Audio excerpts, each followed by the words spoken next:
Aujourd'hui, on va parler des fiancés du Havre, d'Armand Salacrou, un livre que pour le coup j'ai beaucoup étudié, parce que je l'ai joué il n'y a pas très longtemps, et d'ailleurs là tu vois tout le jaune qu'il y a ici, tout ce texte-là que je devais apprendre. Bref, la pièce est bien passée, remarque. Mais toujours est-il que j'ai des choses à dire sur ce bouquin-là. Et ce qu'on pourrait retenir, c'est qu'au final, les fiancés du Havre d'Armand Salacrou, c'est pas aussi merdique que ça a l'air au premier abord. Alors commençons par l'histoire, c'est l'histoire de Guy et de Irène qui vont tous les deux se marier et tout se passe très bien pour eux. Guy, c'est un petit peu un fils de famille bourgeois. Une famille bourgeoise un peu aisée qui fait du commerce de rhum d'ailleurs, qu'ils importent et qu'ils exportent, en gros. Donc le livre commence comme ça, tout va bien pour eux, la vie est belle, ils sont charmants, ils vont se marier dans 5 jours, bref. Il arrive cependant un moment un troisième personnage qui s'appelle Richard Lefort. Et il faut comprendre que Richard, c'est globalement, dans le livre, c'est le pire ennemi de Guy et c'est aussi l'ex d'Irène. Et Richard, en fait, c'est le pire ennemi de Guy. Parce que, quand ils étaient au collège, ils se frappaient mutuellement tous les deux. Et Richard, qui lui, par contre, vient d'une famille de pauvres, s'est mis en tête qu'un jour, il allait partir faire fortune pour se venger de Guy et dire que lui aussi, ça y est, c'est un homme riche. Donc du coup, à un moment, Richard, il part dans sa vie, il part au Gabon, en Afrique, pour aller travailler le bois. Sauf qu'en fait, il était promis à Irène. C'est de là, Irène et Richard, qui viennent en fait un peu du même milieu social. Eh bien, Irène était mariée avec Richard. Et Richard, il a dit à Irène, Irène, t'es bien gentille, mais je vais partir et je vais m'en mettre plein les fouilles. Voilà. Donc du coup, il a laissé sa fiancée au Havre, l'histoire se passe au Havre, et il est parti. Du coup, Guy, en parfait enculé, si on peut le dire, parce que quand même, ce qui n'est pas très joli ce qu'il va faire, il s'est dit que vu qu'il allait lui aussi se venger de Richard, parce que vu que Richard le frappait quand il était au collège, vu que Richard est parti, vu que son pire ennemi est parti, en plus il est un peu faible Guy, donc par rapport à Richard, il est un peu en deçà, et il s'est dit qu'il allait profiter un petit peu d'Irène.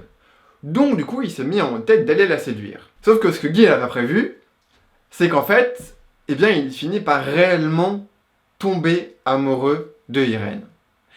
Et donc, c'est pour ça qu'ils veulent la marier. Et le problème, c'est que quand Richard va revenir du Gabon pour aller récupérer sa fiancée et pour aller se venger de Guy en lui disant « Regarde Guy, je suis aussi riche que toi », eh bien Guy, ça va pas le faire, parce que il est amoureux de Irène en fait. Et puis Guy, c'est aussi une famille de nobles. Il a dans l'idée que c'est un Duval-la-Vallée. Donc, si vous voulez, que c'est un peu une sorte d'esprit de royauté en fait. Dans l'idée, il se sent supérieur. Et on pourrait croire que l'histoire s'arrête là, mais non.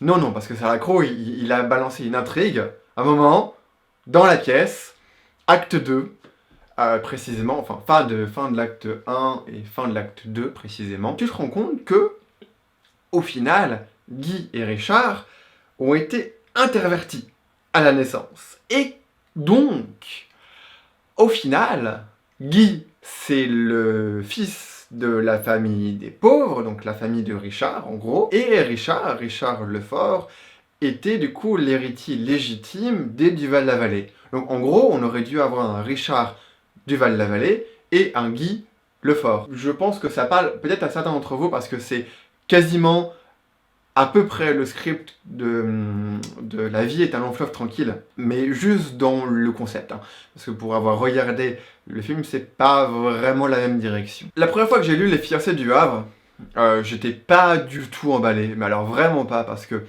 déjà, faut comprendre un truc, c'est que le style de Salacrou, il est quand même sacrément, genre, classique, genre limite même contemplatif. Genre, par exemple, tu vois, t'as des phrases, genre dans l'acte 3, t'as un moment, t'as le père par exemple qui fait à Guy « Guy, ta sécheresse de cœur me révolte ».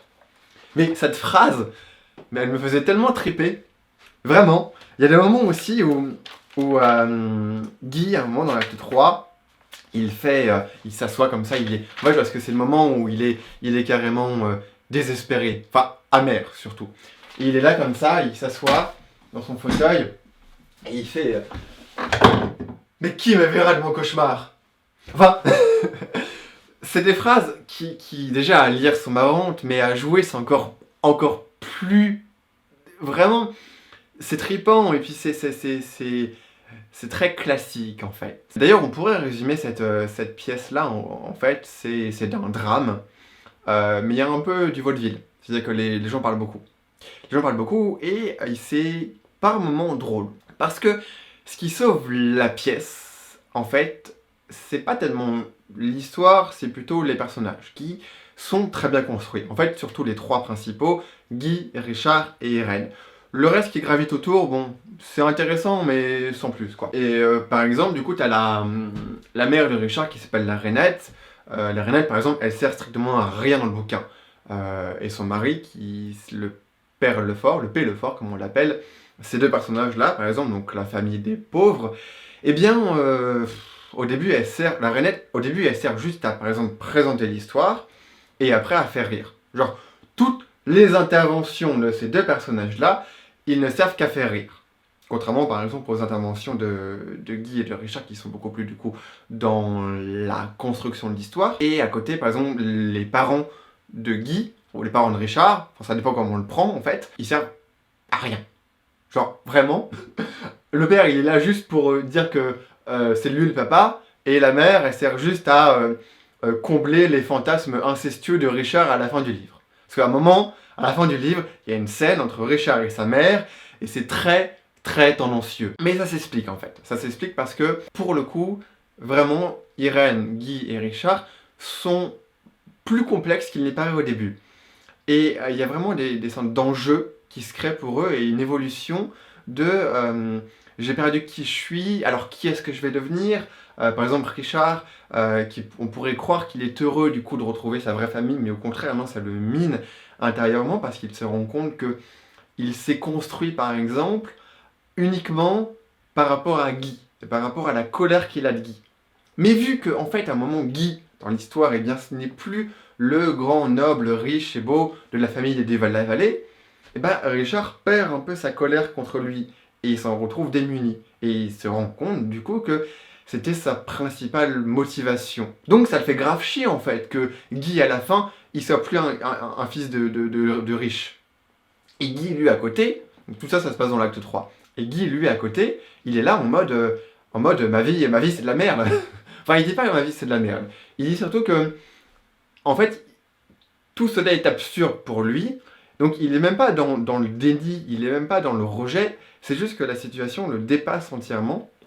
Et ça se dit à un moment, il y a un moment dans l'acte 3, tiens, où c'est très, très, très clair. Guy dit, je ne suis plus le même, elle n'est plus la même. Donc, il parle de Irène, elle n'est plus la même, il n'est plus le même. Il parle de Richard. Rien n'est à sa place, tout est n'importe où. Je vis dans un paysage où l'herbe est rose, les vipères tendres et les arbres fous. Je ne veux pas rire non plus, si je ris, je suis devenu fou. Il écoute, non, je ne ris pas, et je ne crie pas. Voilà, donc il a carrément pété un boulon, Guy. D'ailleurs, et c'est ça qui est très intéressant, c'est que le livre finit rapidement. D'ailleurs, tiens, c'est un point négatif, d'ailleurs, du livre, à part si on met de côté le style, pas vraiment un point négatif, mais qui, moi, m'a fait plus rire qu'autre chose, la fin de l'acte 3, ça se termine, d'ailleurs la fin de l'histoire, ça se termine, mais beaucoup trop rapidement. Mais vraiment, mais tu te demandes ce que Salacrou il a pensé.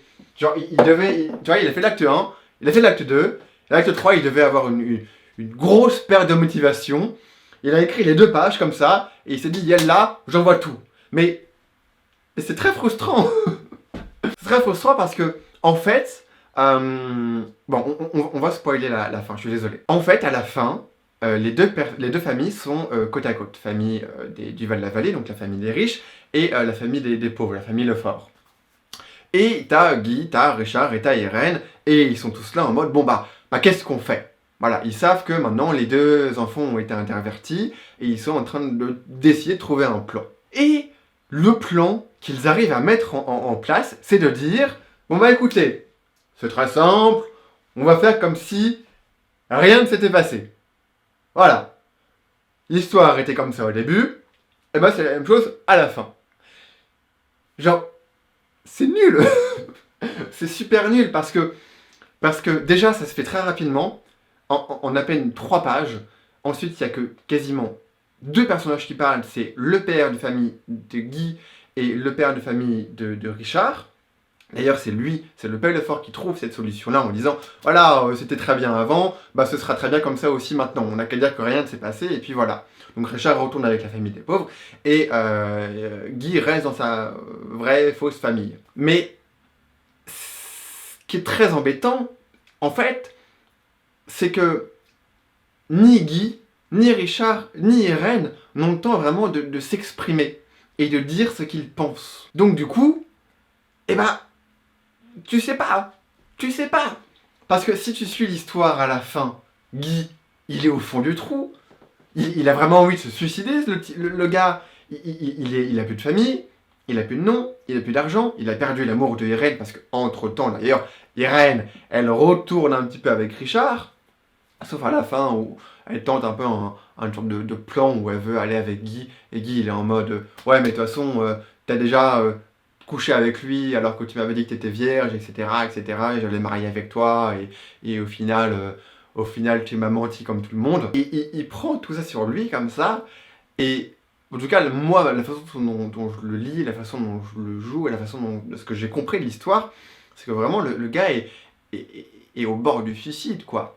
Parce qu'il a plus de choix, il a plus de liberté, et le pire c'est qu'on lui impose ça, parce que Guy c'est quelqu'un qui est faible, il est gentil, mais il est faible, et il est faible par rapport à sa famille, la famille des Duval-la-Vallée qui exerce sur lui la pression du non. Et il va porter une responsabilité qui du coup n'est plus la sienne, en sachant que du coup c'est la responsabilité de son pire ennemi, de Richard Lefort, voilà. Mais qu'est-ce que tu veux qu'il fasse, le pauvre gars? Sur la crew, a très bien géré la construction des personnages.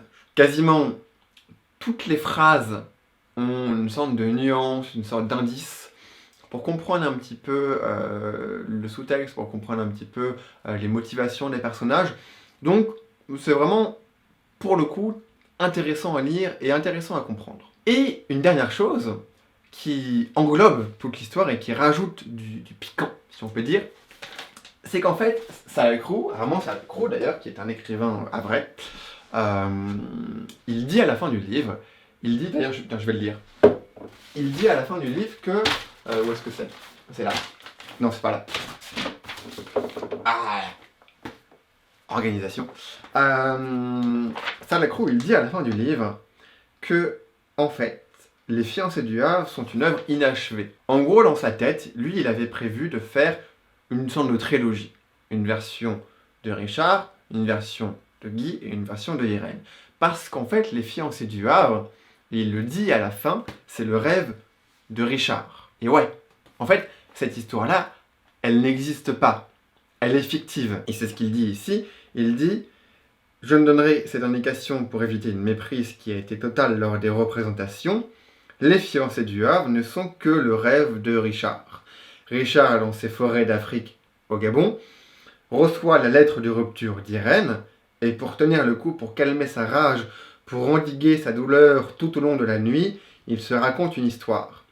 Une histoire où il imagine son retour au Havre et invente sa vengeance jusqu'au vol de la mère de Guy. Et en fait, c'est intéressant de ce point de vue-là parce qu'on comprend déjà un peu mieux au final pourquoi Guy à la fin il arrive à cet état un peu déplorable, parce que c'est le rêve de Richard, et on comprend du coup aussi mieux pourquoi Richard arrive à la fin un peu à cette relation, pas incestueuse vraiment, mais il y a quand même une forte ambivalence dans la relation qu'il a avec sa mère, sa vraie mère du coup pour le coup, et qui est très magnifiée et qui est très surréaliste en fait. Je pense que c'est ça qui conclut le livre, c'est que c'est très surréaliste. Et c'est logique, et c'est normal, parce que, justement, cette histoire-là, des fiancés du Havre, c'est le rêve de Richard. Ça se remarque pas tellement quand tu le lis. Il y a quelques moments, dans l'acte 3 notamment, parce qu'il y a un moment où Salacrou a fait une mise en scène où, en fait, Irène, Guy et Richard sont seuls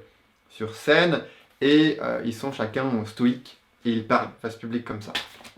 Ou qui peut donner des allusions de rêve, mais quand tu lis seulement l'histoire, c'est pas du tout flagrant. Absolument pas. C'est la mise en scène en fait qui permettrait de comprendre cette dimension-là. Toujours est-il que, est-ce que ça change quelque chose?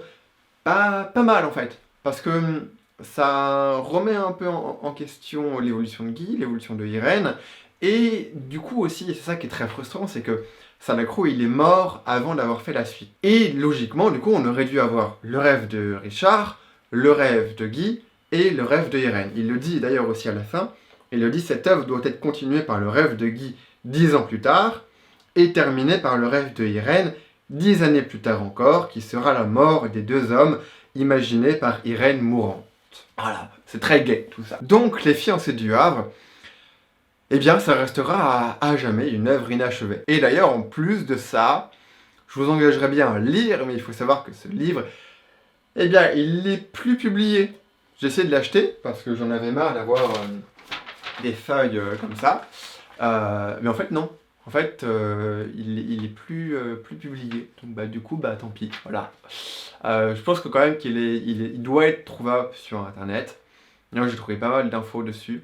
Mais si jamais vous avez envie, à la rigueur, peut-être que je ferai des scans, que je le mettrai en ligne.